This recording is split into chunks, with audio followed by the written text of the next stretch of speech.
Last week, I wrote about my first course, Facilitation Basics, that I had just published on Udemy. And I thought a good follow up to that blog post would be to share a little bit of the behind the scenes of what it took for me to put together the videos for that course. And specifically, really looking at the recording of the video, kind of my setup, and talk about some of the things, the many things that can possibly and did go wrong while I was filming. Anything that you see in any video that you look at online is there on purpose. The director or the creator has put just that information in the frame that they want you to see. But if you've ever shot a video or been on the set of shooting a video, you know that there's a whole lot more going on. And when you pull back to really show what's happening, there's a lot. So when we really pull back and we reveal everything, here's what you see. You see the camera that I was using, 2 LED lights. I've got my boom mic on a boom pole. I've got another LED light behind me shining up on the backdrop.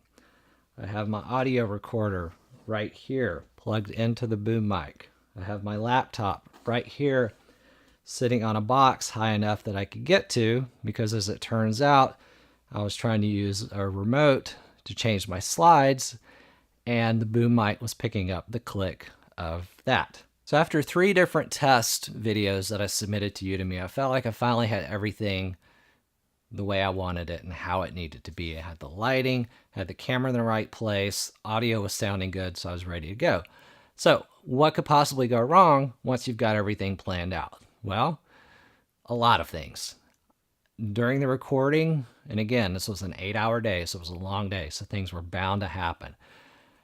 There would be times when I would be talking to the camera. There would be times when I find myself talking to the external monitor. There would be times when I'm talking to the boom mic to make sure that my voice is projecting correctly. I'd even be talking to this unfinished wall over here, or I'm looking at my slides. So I have to catch that, and I have to go back and I have to re-record. There were times when I was recording and my light behind me here, the battery died. And I get through with the clip and I look at it and it's total pitch black back here because there's no light. So I had to reshoot that.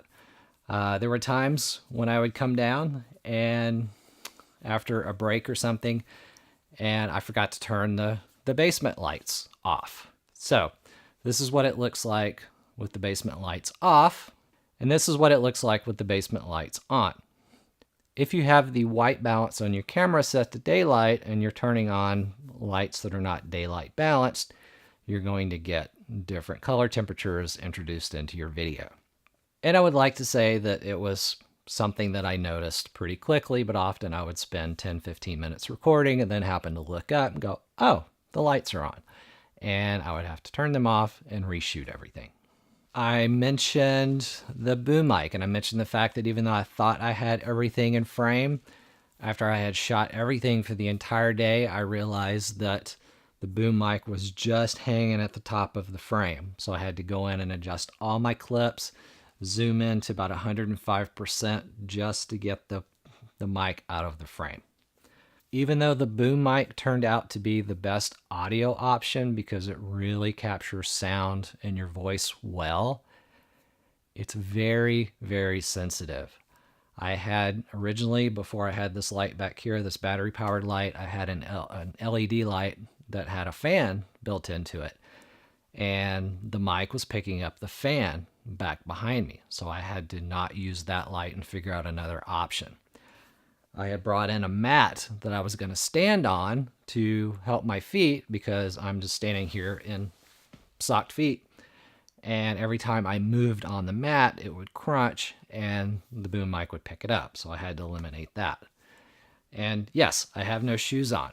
That's a great technique. If you're shooting anyone, get comfortable, make them comfortable. Have them take off their shoes. It really, really helps. You'll be really surprised. 3, 2, 1, 2, 1, 3, 2, 1. Push.